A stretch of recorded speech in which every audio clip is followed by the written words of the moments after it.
Meski orang ini ahli ibadah, ahli zikir, bahkan ahli puasa, dan juga ahli tahajud, akan tetapi kalau melakukan perbuatan ini, ibadahnya tidak akan diterima oleh Allah Subhanahu wa Ta'ala. Bahkan dia selalu di dalam murkanya Allah Subhanahu wa Ta'ala dan murkanya Rasulullah Sallallahu Alaihi Wasallam.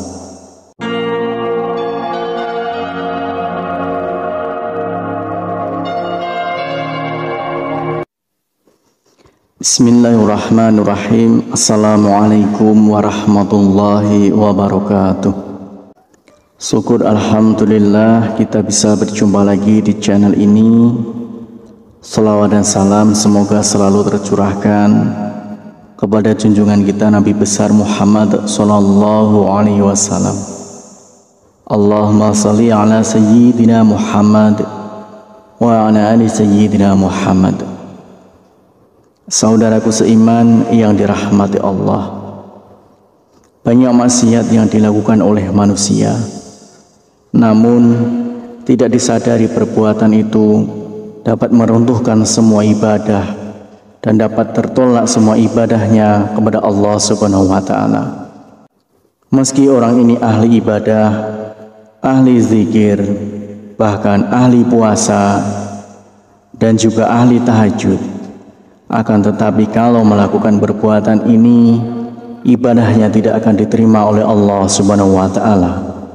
Bahkan dia selalu di dalam murkanya Allah Subhanahu wa Ta'ala dan murkanya Rasulullah Sallallahu Alaihi Wasallam.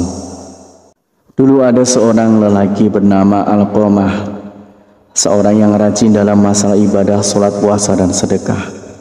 Namun suatu waktu jatuh sakit yang teramat parah, tepatnya dalam keadaan sakaratul maut. Namun entah kenapa Alqamah yang taat itu kesulitan untuk melafalkan kalimat la ilaha illallah. Sang istri meminta tolong kepada seseorang untuk menemui Rasulullah untuk menyampaikan pesan tentang keadaan suaminya pada Rasulullah Sallallahu Alaihi Wasallam. Nabi pun mengutus Bilal Ali Salman dan Ammar radhiyallahu an untuk datang ke rumah. Di sana mereka menyaksikan betapa Alqamah dalam keadaan yang memprihatinkan. Mereka bertanya-tanya, bagaimana mungkin seorang yang taat pada Allah Subhanahu wa Ta'ala dan Rasulnya itu kesulitan dalam melafalkan kalimat la ilaha illallah.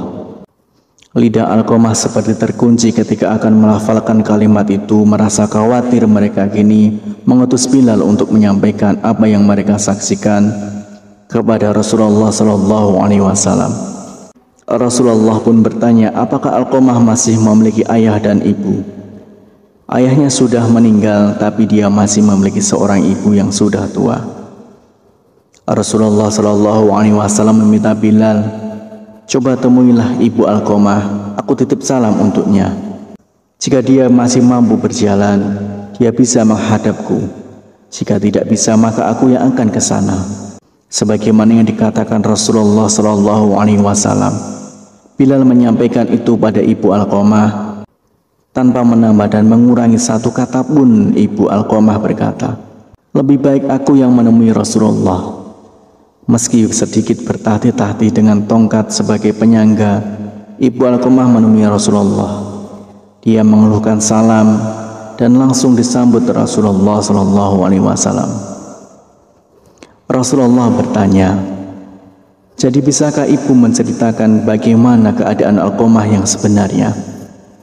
Kenapa dia nampak kesulitan melafalkan kalimat la ilaha illallah? Padahal setahu saya dia seorang hamba yang rajin dan taat. Ibu Alqamah menjawab, karena Alqamah sudah menyakitiku. Dia lebih mengutamakan istri daripada ibunya. Dia benar-benar menentangku demi menuruti keinginan istrinya. Rasulullah pun mengangguk-anggukkan kepala, tanda mengerti bahwa yang mengunci lidah Alqamah hingga tidak bisa melafalkan kalimat la ilaha illallah adalah karena murka dari ibunya sendiri. Kemudian Rasulullah Sallallahu Alaihi Wasallam memanggil Bilal, menyuruh Bilal untuk mengumpulkan kayu sebanyak-banyaknya untuk membakar tubuh Alqamah. Ya Rasulullah, Kenapa engkau mau membakar putraku di depan mataku? Bagaimana perasaanku nanti? Tanya ibu Alqamah sedih. Ya, bagaimanapun seorang ibu, mana bisa melihat putranya dibakar di depan mataku sendiri. Wahai ibu Alqamah, sejatinya siksa Allah nanti di akhirat akan lebih kejam.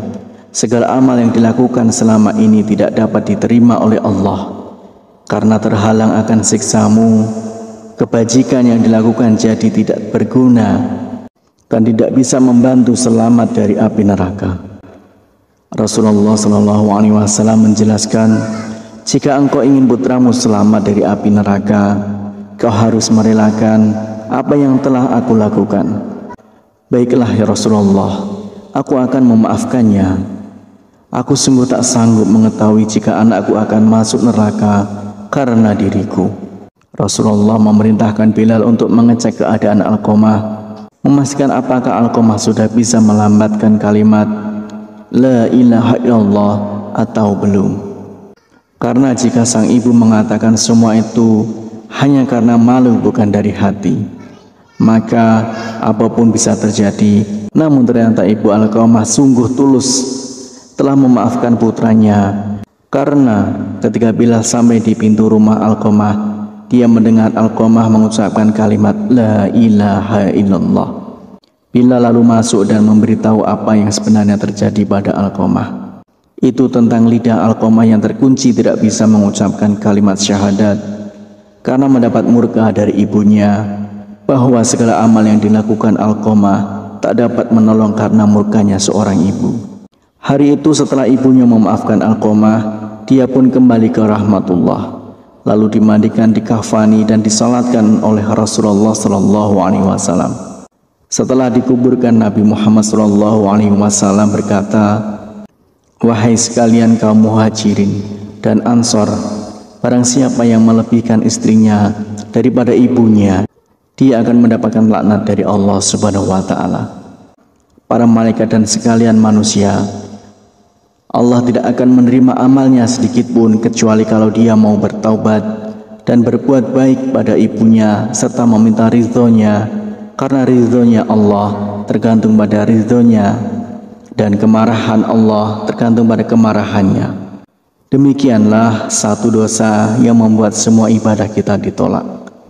Harapan dan doa saya untuk saudaraku semua, semoga saudaraku semua diberikan kesehatan oleh Allah, dimudahkan segala urusan, dilapangkan rezekinya, dan diampuni segala dosanya.